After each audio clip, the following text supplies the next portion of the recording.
Hi, இன்னைக்கு நம்ம வீடியோல பார்க்க போறது ஆட்டோமேட்டிக் சீரியல் நம்பர் இல்லைன்னா டைனமிக் சீரியல் நம்பர் எப்படி கிரியேட் பண்றதுன்றத பார்க்க போறோம். இப்போ ஒரு சீரியல் நம்பர் வேணும்னா நம்ம என்ன பண்ணுவோம்? இங்க மேனுவலா 1 2 3 அந்த மாதிரி கொடுப்போம். கொடுத்துட்டு இதை டிராக் பண்ணாலும் நமக்கு சீரியல் நம்பர் வந்துடும். இது ஒரு ஒன் ஆஃப் த மெத்தட்.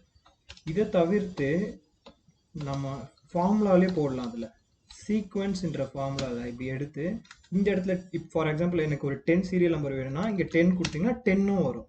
இது இன்னொரு மெத்தட்.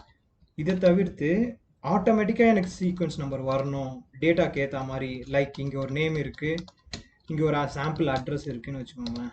இப்போ எனக்கு ஆட்டோமேட்டிக்காக இதை டைப் பண்ணதுமே எனக்கு சீரியல் நம்பர் வரணும்னா என்ன பண்ணணும்னா சீக்வன்ஸ் அப்படின்ற ஃபார்முலா ப்ளஸ் கவுண்ட் ஏ இந்த இடத்துல இப்படி கொடுத்துட்டு இந்த வேல்யூ ரேஞ்சை அப்படியே செலக்ட் பண்ணிக்கணும். செலக்ட் பண்ணிவிட்டு -1 கொடுத்துட்டு இந்த ப்ராக்கெட்டை க்ளோஸ் பண்ணிடுங்க. க்ளோஸ் பண்ணிங்கன்னா ஆட்டோமேட்டிக்காக உங்களுக்கு சீரியல் நம்பர் வந்துடும். இப்போ நான் இங்கே டேட்டாவை டைப் பண்ண அங்கே ஆட்டோமேட்டிக்காகவே எனக்கு சீரியல் நம்பர் வந்துடும். நம்ம மேனுவலாக போகணுன்னு அவசியமே இல்லை.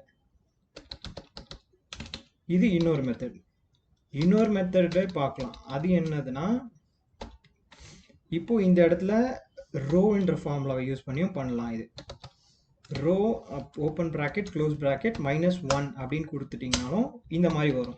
இதை நம்ம காப்பி பண்ணி எவ்வளோ பேஸ்ட் பண்ணாலும் அவ்வளோ தூரத்துக்கு சீக்வன்ஸ் நம்பர் ஆட்டோமேட்டிக்காகவே வந்துடும்.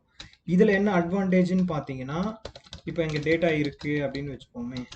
இந்த மாதிரி டேட்டா இருக்குன்னா இப்போ நான் இந்த ரோவை டெலிட் பண்ணுறேன் அப்படின்னாலும் எனக்கு அந்த சீக்வன்ஸ் நம்பர் மாறாது, அப்படியே தான் இருக்கும். இங்கே பாருங்க, திருப்பி அதே சீக்வன்ஸ் நம்பரே வந்துடுச்சு. ஓகேவா? யா, அவ்வளோதான் ஃப்ரெண்ட்ஸ். தேங்க்யூ.